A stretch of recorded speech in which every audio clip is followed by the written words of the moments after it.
2023 is here, but along with it come with many forecasts of global economic challenges and projections of wide-scale recessions.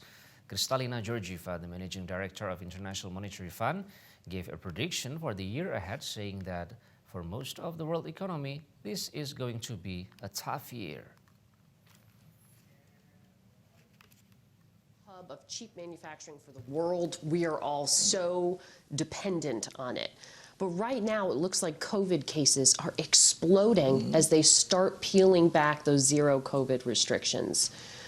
What will that mean for the global economy, long and short term? In the short term, bad news.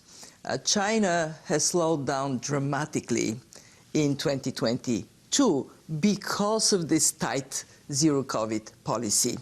For the first time in 40 years, China's growth in 2022 is likely to be at or below global growth. And looking into next year, for 3, 4, 5, 6 months, the relaxation of COVID restrictions would mean bushfire COVID cases throughout China.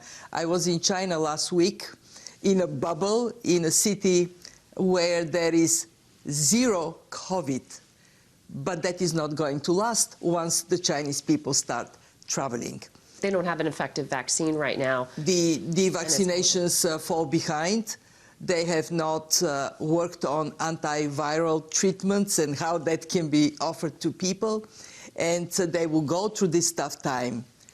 If they stay the course, over time they would be able to catch up with the rest of the world, but for the next couple of months it would be tough for China, and the impact on Chinese growth would be negative, the impact on the region would be negative, the impact on global growth would be negative. You've said that you fear that we are sleepwalking into a world that is poorer and less secure because of a split in the global economy between the US and China. What do you mean by that? The way we have operated created excessive dependency in global chains. We were too focused on cost. How can we make products cheaper?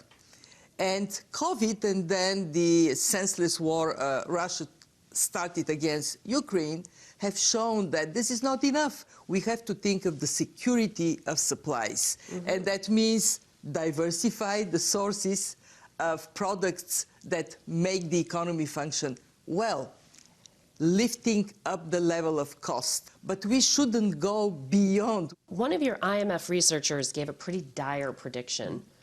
Overall, this year's shocks will reopen economic wounds that were only partially healed post-pandemic. In short, the worst is yet to come, and for many people, 2023 will feel like a recession. What do we need to brace for? For most of the world economy, this is going to be a tough year, tougher than the year we leave behind. Why? Because the three big economies, US, EU, China, are all slowing down simultaneously.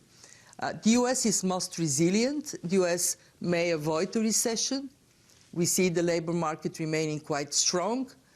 This is, however, a mixed blessing, because if the labor market is very strong, the Fed may have to keep interest rates tighter for longer to bring inflation down. The EU, very severely hit by the war in Ukraine. Half of the European Union will be in recession next year. China is going to slow down this year further. Next year would be a tough year for China.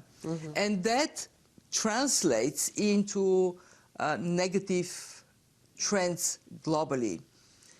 When we look at the emerging markets and developing economies, there the picture is even direr. Why? Because on top of everything else, they get hit by high interest rates and by the appreciation of the dollar. For those economies that have high level of debt, this is a devastation.